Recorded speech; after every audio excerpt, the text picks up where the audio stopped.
આ માણસ જો આપણે ભૂખ્યા રાખે એમ છે જ નહીં. જો એ માટે નો પીઝા લેતા. હેલો ગાઈઝ, મારા મિની બ્લોગમાં તમારું સ્વાગત છે. અને મહેમાન આવ્યા હોય ને ભાખરી આપણે ઘરે બનાવવાની જ ન હોય, બહારથી નાસ્તો જ લાવવાનો. તો આપણે ગાંઠિયા અને જલેબી ને બધું લઈ આવ્યા છીએ. અને આ બધાને જો જવાનું છે બેયને. એટલે આપણે એને જો સવારે બે નાહી ધોઈને એ બધા રેડી થઈ ગયા છે અને નાસ્તો કરવા માટે બેરાઈ દીધા છે.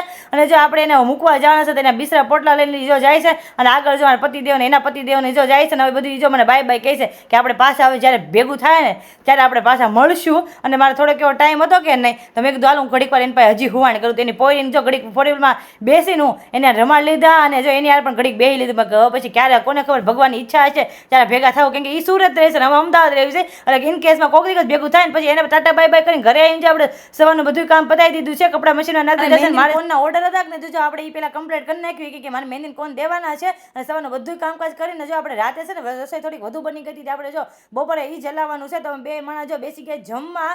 અને આપણે નવી ધોઈને નવરા થઈ ગયા ને બપોરે 5 કલાક ઘર ઘરાઈને સૂઈ ગયા હતા. કાલે આખી રાત આપણે હવાનું બહુ કરી હતી એટલે આંખ ખુલતી નહોતી. એટલે બે અમે જો 5 કલાકની અંદર ખેંચીને ફ્રેશ થઈ ગયા છે. ને હે શ્રાવણ મહિનામાં સ્પેશિયલ માર્ટિનોઝમાં ઓફર ચાલે છે. એક પીઝા સાથે એક પીઝા ફ્રી છે. તો અમે બધાએ જો પીઝા મંગાવી લીધા પાર્ટીઝમાં. કેમ કે ભૂખ હતા લાગી હતી, જાગ્યા હતા. એટલે તમને લોકોની આ ઓફરની ખબર છે કે નહીં? ન ખબર હોય તો 20 તારીખ સુધી માર્ટિનોઝમાં એક પીઝા સાથે એક પીઝા ફ્રી છે. તો મંગવી લેજો ફટાફટ. નીકળી ગયા બહાર. કેમ કે રક્ષાબંધન આવે છે ને આપણે રાખડીની ખરીદી કરવાની છે. તમે લોકોએ રાખડીની ખરીદી કરી નાખી કે નહીં? કમેન્ટમાં કહી દેજો. નેક્સ્ટ વિડીયો ત્યાં સુધી મારો વિડીયો ગમતો તો લાઈક કરજો, તમારા મિત્રોને શેર કરજો અને મારી યુટ્યુબ ચેનલ સબસ્ક્રાઈબ કરજો. ત્યાં સુધી હર હર મહાદેવ.